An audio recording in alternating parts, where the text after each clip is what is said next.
Good afternoon, Internet. My name's Michael and I'm here to review some stuff for you. Well, as you may not know, it's October, which, comes Halloween, and so I've decided to review some classic horror movies this month. And we're going to start off with one from 1931 with the classic Dracula. Now, if you've never seen this movie before, let me read the back so you can get a general idea. The original Dracula, starring Bela Lugosi, launched the Hollywood horror genre and defined the iconic look and frightening character of the famed vampire. Towering ominously among the shadows of the Carpathian Mountains, Castle Dracula strikes fear in the hearts of the Transylvanian villagers below. After a naive real estate agent succumbs to the will of Count Dracula, the two head to London, where the vampire sleeps in his coffin by day and searches for potential victims by night. So yeah, that's not a bad description of the movie. This is, of course, the classic adaptation of Dracula from the 1930s, starring Bela Lugosi in his signature role. I know he starred in other stuff, but I'll always know him just basically as Dracula.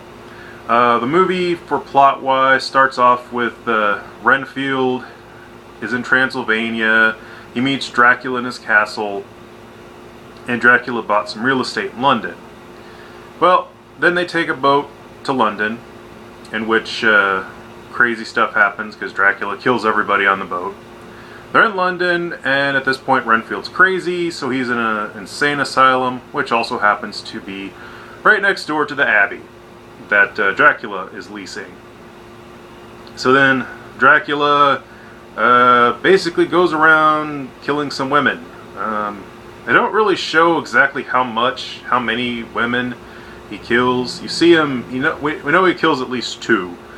He's just walking down the street and there's a girl selling flowers and he just sort of walks up to her, drinks her dry. And then of course the character of Lucy, he gets her.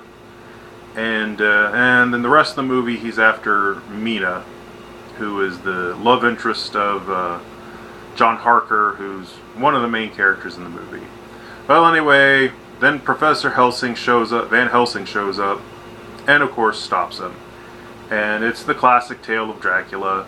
I really haven't read the book in a very long time. About the only real major difference is they don't ever go back to Transylvania, and it doesn't have the cowboy in it. But still, it's a very good version of it. It's a very classic movie. The atmosphere is excellent. There's not a whole lot of music. There's a little bit in the opening, which is a very classic tune associated with Dracula, I guess. But the rest of the movie is pretty much silent. There's not really any violence because, it's from the 30s. There's no blood or gore or anything. And honestly, the movie isn't really scary, but it is entertaining. And it does very good with the mood, and the characters are excellent. Of course, the main man himself, Bela Lugosi as Dracula, does an excellent job.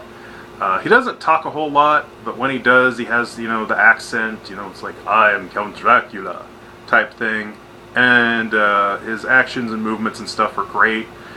The main power they show of Dracula in this movie is his mind control ability, where they'll just show a close-up of Bela Lugosi's face as he stares at his victims. And they did something to light up his eyes, and it works really well.